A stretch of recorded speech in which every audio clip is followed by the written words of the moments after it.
My dear student, आज हम योज्य तत्समक के बारे में अध्ययन करते हैं। योज्य तत्समक क्या होता है, इसके बारे में परीक्षा में अवश्य पूछा जाता है। अब योज्य तत्समक क्या होता है, आइए इसके बारे में हम समझने का प्रयास करते हैं।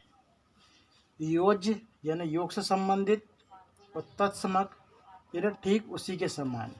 यदि इसको हम साधारण भाषा में यदि समझना चाहें तो ऐसी संख्या जो कि पहले से दी हुई संख्या में जोड़ने पर सेम टू सेम यानी उसी के समान ही संख्या प्राप्त हो जाए।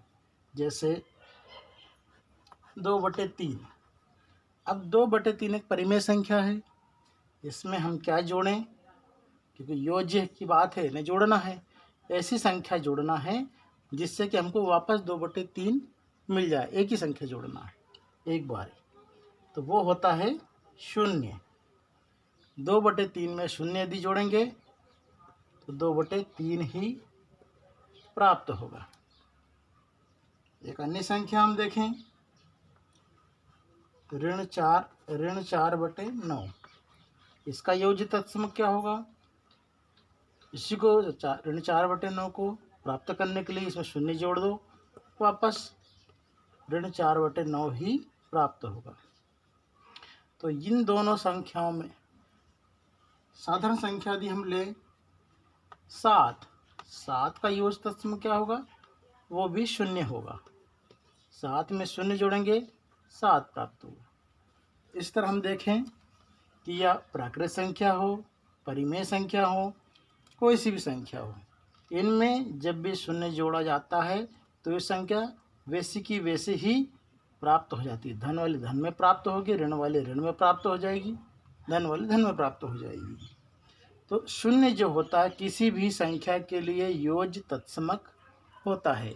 परीक्षा में इस प्रकार के प्रश्न आते हैं। कोई एक संख्या दे दी जाती है और पूछा जाता है कि इस संख्या का योज्य तत्समक क्या होता है। तो हमेशा हमको ध्यान रखना है कि 0 हर संख्या के लिए योज्य तत्समक है। इसके बाद में हम बात करते हैं गुणात्मक तत्समक। मतलब नाम से ही मालूम पड़ रहा है गुणात्मक तत्समक। गुणात्मक तत्समक, गुणात्मक तत्समक।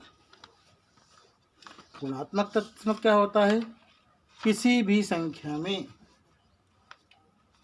गुणात्मक तत्समक का गुणा करने पर, यहाँ योज्य था तो जोड़ने पर, यहाँ गुणात्मक है यानी गुणा करने पर वही की वही संख्या प्राप्त हो जाए। जैसे उदाहरण के लिए समझने का प्रयास करते हैं। 5 में किस संख्या गुणा कर रहे थे, वापस 5 मिल जाएगा 1 का।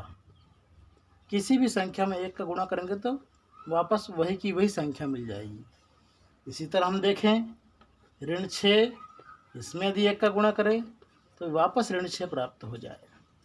इसी प्रकार 2/7, इसमें भी 1 का गुणा करेंगे तो 2/7 ही प्राप्त हो जाएगा।